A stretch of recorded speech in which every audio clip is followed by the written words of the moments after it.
There's a shift from chapter 1 in Romans to chapter 2. Chapter 1, at the end of chapter 1, Paul has been giving this great list of sins that are characteristic of all human beings who have turned from God, which is all of us apart from God's grace. But if you noticed at the end of Romans chapter 1, Paul says, they. He's writing to people who are already Christians, and he's writing about people just in general, but sins that are characteristic of people who refuse to honor God, who refuse to glorify Him, who refuse to trust Him and obey Him and follow Him. And if you're like me, if you're like the Romans who were first receiving this letter from Paul, you likely walked through those things and immediately your mind probably went to, yeah, they are bad. They do exchange the truth about God for a lie. They do suppress the truth by their unrighteousness. They are full of all manner of unrighteousness. They not only do these sinful, terrible things, they give approval to those who do them. They, the ominous they. Notice at the beginning of chapter 2, Paul turns around from saying they, talking about everyone in the world, and then he directly goes, you. So I'm going to say, as we walk through this, I'm going to say exactly what Paul does, and I'm going to say you. And I'm included in the you. I'm not saying we, because I hate saying we, because I think it just makes us, we are able to escape and say, oh yeah, we, it might be someone else. I'm going to say you, because Paul says you, but I'm included in the you. You with me?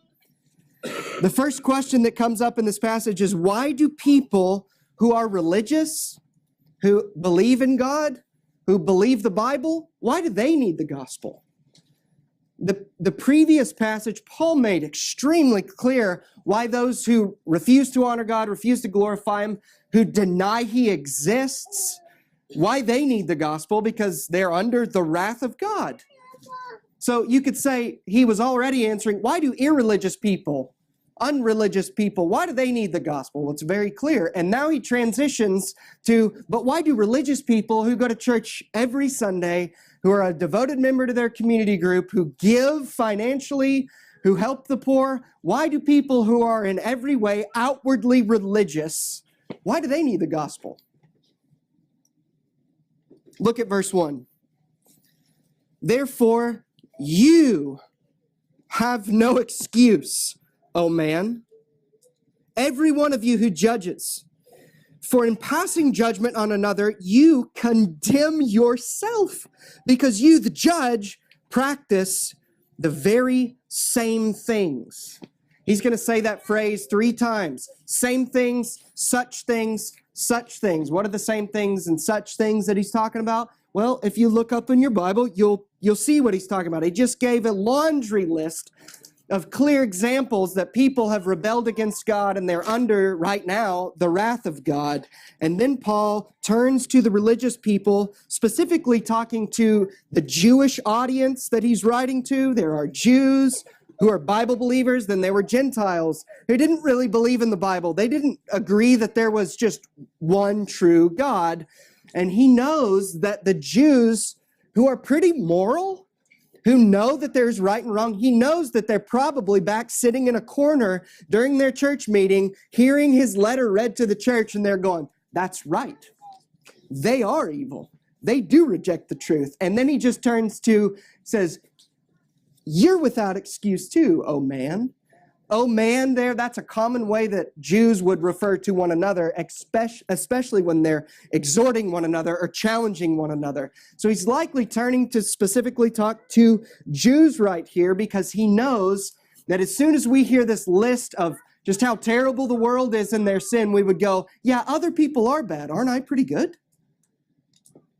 So he means to undercut our self-righteousness and thinking that we are good in and of ourselves. And he says, you have no excuse as well. He's already said, those who reject God, suppress the truth, deny His existence, they are without excuse, because creation has revealed that God is real and we all must deal with Him.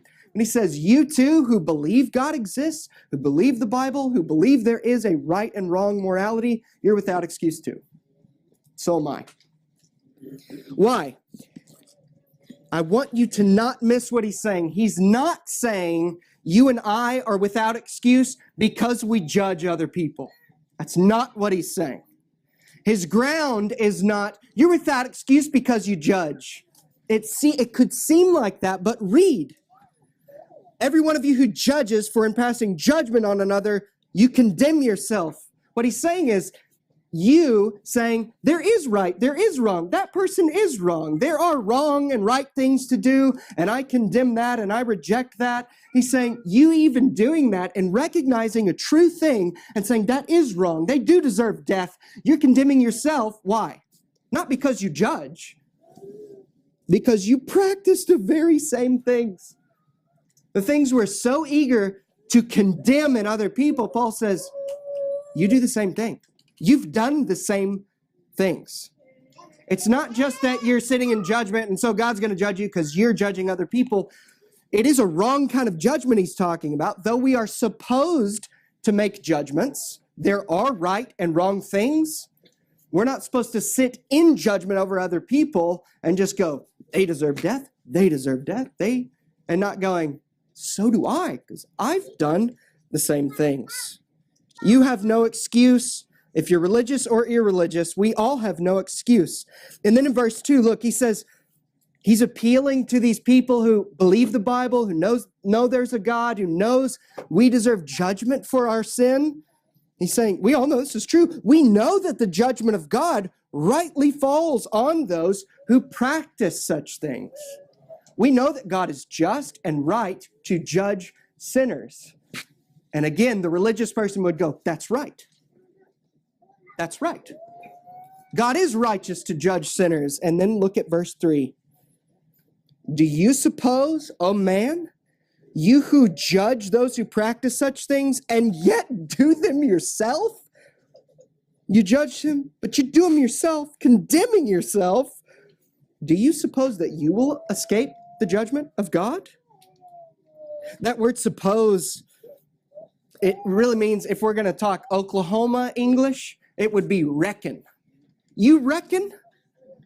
That's literally what the Greek word means. Do you reckon? Do you think? You reckon you're going to escape the judgment of God because you look at other people who sin and say that's sin? It's like, that's a good thing to realize there's right and wrong. But even in you realizing that and holding to the truth or condemning yourself are revealing that you deserve it too because you've done the same things. You reckon you're going to escape the judgment of God because you know that you should not have sinned?